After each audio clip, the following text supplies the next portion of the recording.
곳곳에서 처한 곳에서 상황 따라 예배드리는 우리 목신대원 우리 전도사님들에게 주의 이름으로 인사드립니다. 세계가 아파하고 있죠. 많은 사람들이 고통받고 있고 경제적으로나 또한 그 미래를 바라보면서 신음하고 있습니다.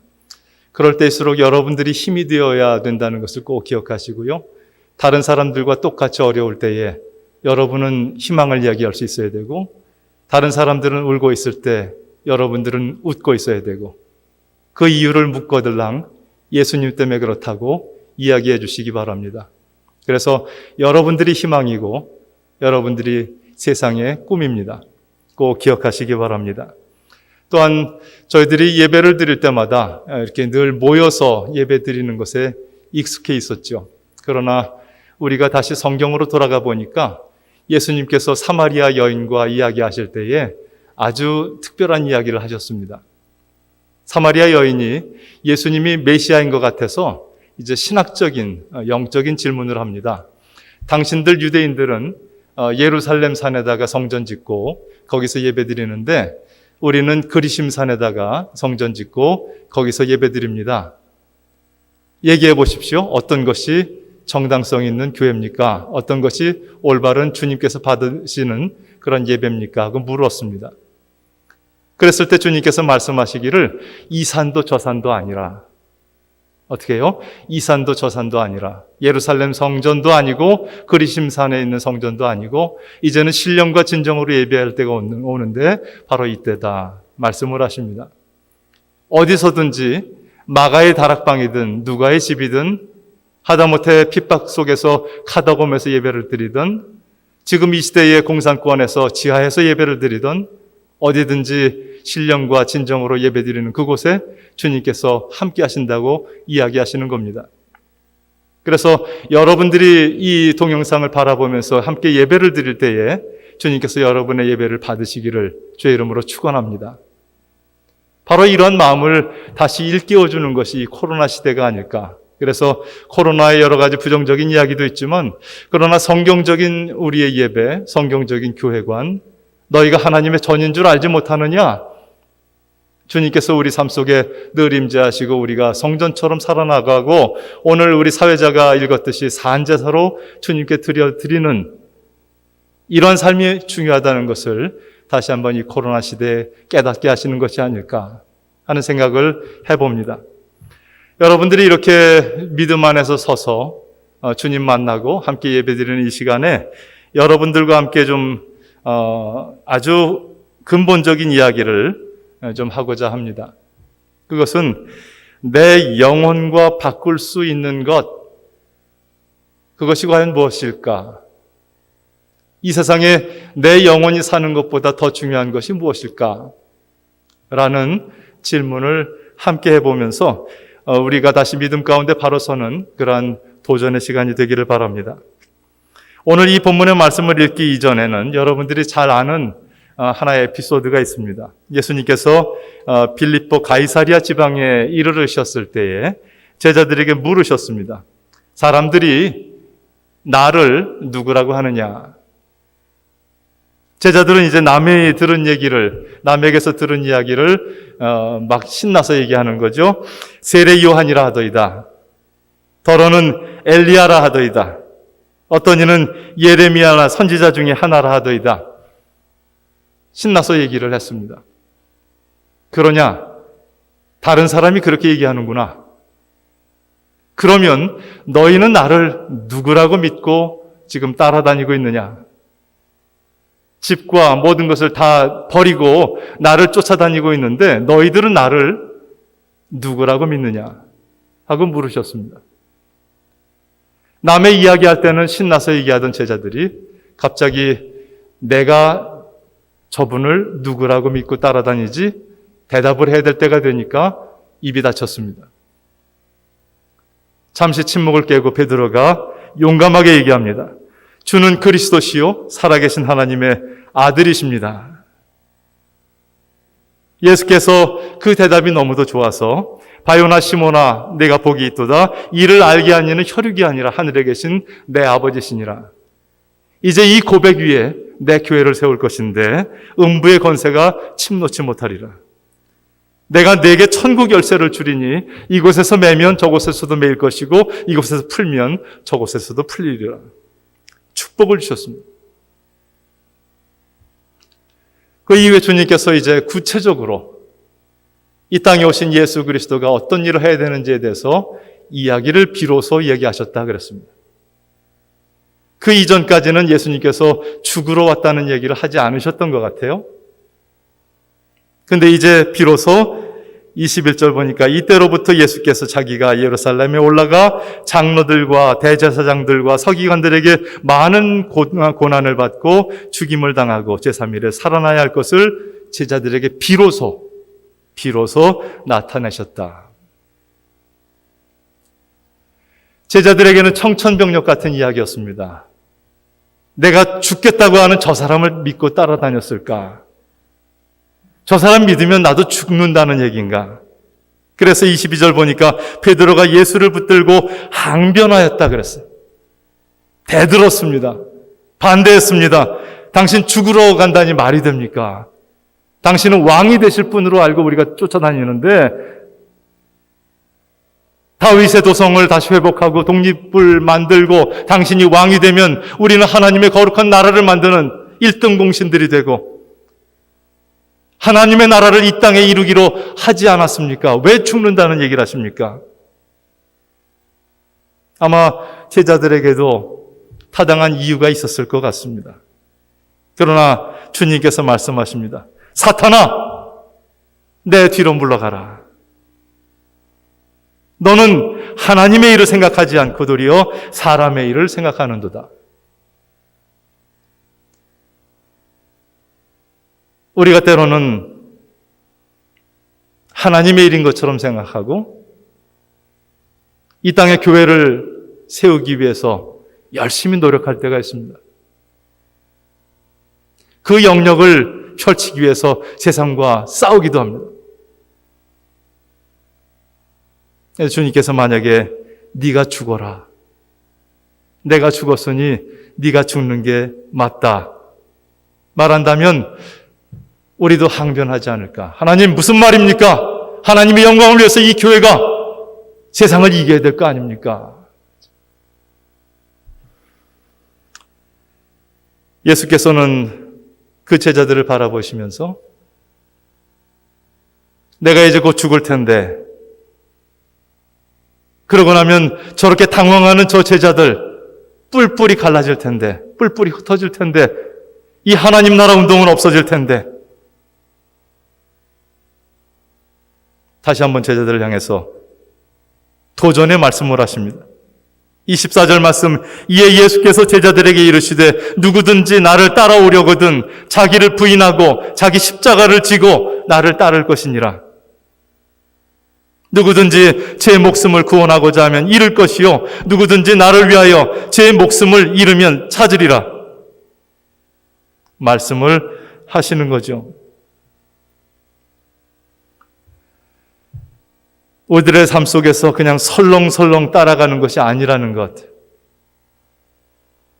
우리가 목신대원을 찾아오고 주님의 뒤를 따라가겠다고 한다는 것은 설렁설렁하게 따라가는 것이 아니라는 겁니다. 죽어야 된다는 거죠. 주님께서 십자가의 길을 걸어가셨듯이 우리도 따라가려면 제대로 자기 십자가를 지고 주님을 따라가야 된다고 이야기하는 겁니다. 꽃길을 걸어갈 줄 알았는데 평탄한 목회를 생각했는데 교인들이 나를 다 목사님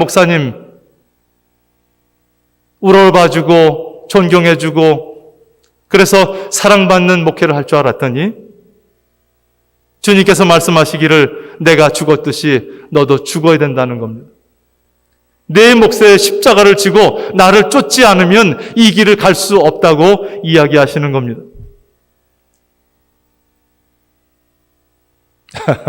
우리 목신대원 전도사님들 잘못 왔다. 이거 실수했다. 그러시는 분 안 계시죠? 우리가 이 길을 어떤 길인지 알고 찾아왔습니다.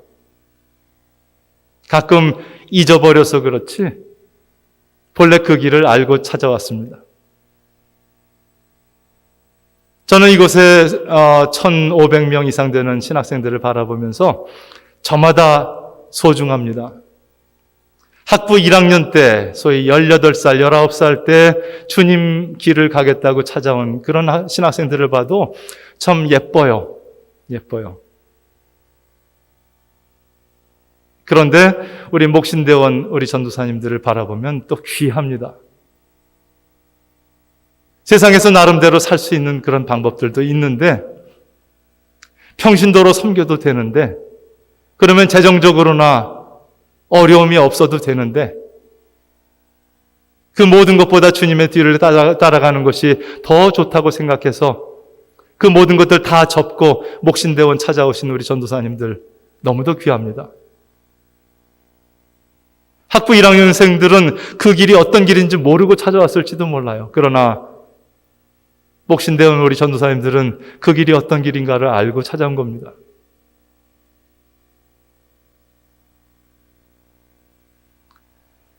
조금 힘드시더라도, 그리고 자꾸 잊어져서 회의가 생기고 고민이 생기더라도 다시 한번 주님의 이 말씀을 꼭 기억하시고 다시 한번 마음을 동요매시고 내게 맡겨진 십자가가 어떤 것인지, 내가 죽어야 될 그곳이 어떤 것인지를 다시 한번 질문하는 저와 여러분 되기를 바랍니다.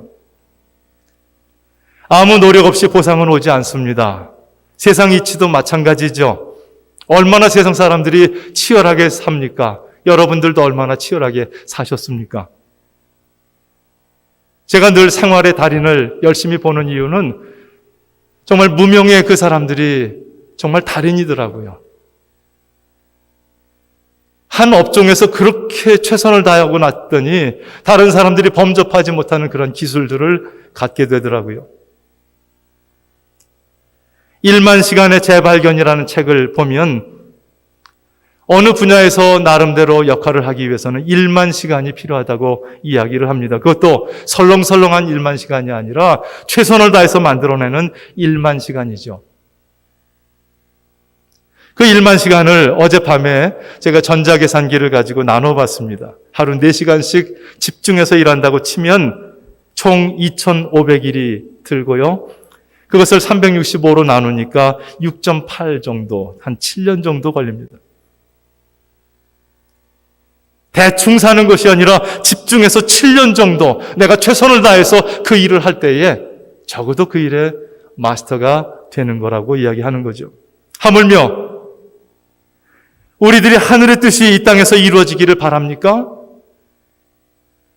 우리들로 말미암아 세상의 작은 변화라도 기대하고 계십니까? 우리가 세상의 빛이 되고 소금이 되기를 원하십니까? 그 결과 우리들도 하나님의 품 안에서 영원한 생명의 면류관을 받기를 바라십니까? 그렇다면 우리의 삶을 부인하고 우리에게 맡겨진 사명을 짊어지고 십자가의 길을 걸어가야 된다고 주님께서 말씀하고 계시는 겁니다. 이것을 주님께서는 누룩에 비유하기도 하고 겨자씨에 비유하기도 합니다. 누룩이 가루 서말 속에 들어가서 자기가 사라져야 땅이 부풀게 된다는 거죠. 씨앗이 땅에 떨어져 한 알 그대로 있으면 아무것도 만들지 못하지만 그가 썩으면 큰 나무가 된다고 이야기합니다. 누구든지 제 목숨을 구원하고자 하면 잃을 것이요 누구든지 나를 위하여 제 목숨을 잃으면 찾으리라. 우리가 이 땅에서의 안정과 나만의 삶과 내 욕심을 추구하면 나도 죽고 세상도 죽을 것이지만 그러나 예수 그리스도와 함께 꿈을 위해서 자신을 내어놓고 십자가의 길을 걸어가면 하나님의 나라 꿈도 이루어지고 우리도 생명의 삶을 얻을 수 있다는 겁니다. 이제 본문의 말씀으로 돌아오죠. 그 다음 절입니다. 26절. 사람이 만일 온 천하를 얻고도 제 목숨을 잃으면 무엇이 유익하리요? 사람이 무엇을 주고 제 목숨과 바꾸겠느냐. 27절 인자가 아버지의 영광으로 그 천사들과 함께 오리니 그때 각 사람이 행한 대로 갚으리라. 오늘 본문의 말씀은 우리 인생의 방향을 결정하는 궁극적인 질문이 될 수 있습니다.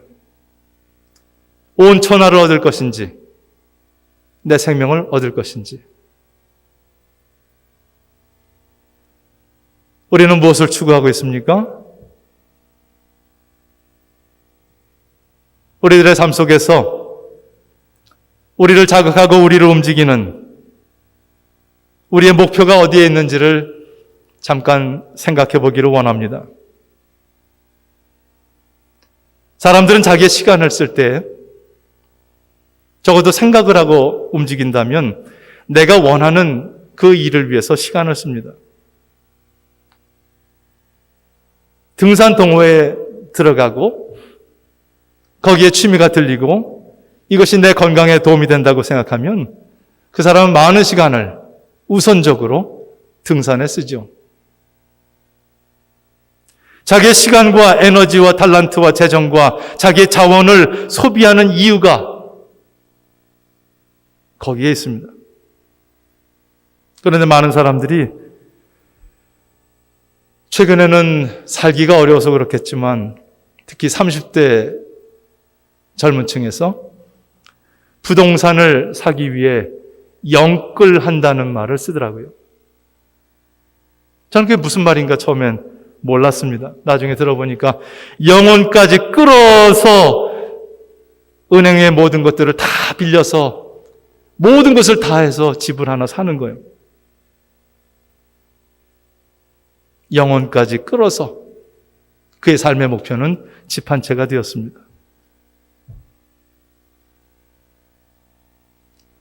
우리들의 삶의 목표는 어디에 있습니까? 영혼까지 끌어서 투자하고 집중할 그 목표는 어디에 있습니까? 예수님은 무엇이 당신을 움직이게 하는지, 무엇이 당신을 아침에 일어나게 하는지, 무엇이 당신을 힘있게 세상으로 나가게 하는지 묻고 계시는 겁니다.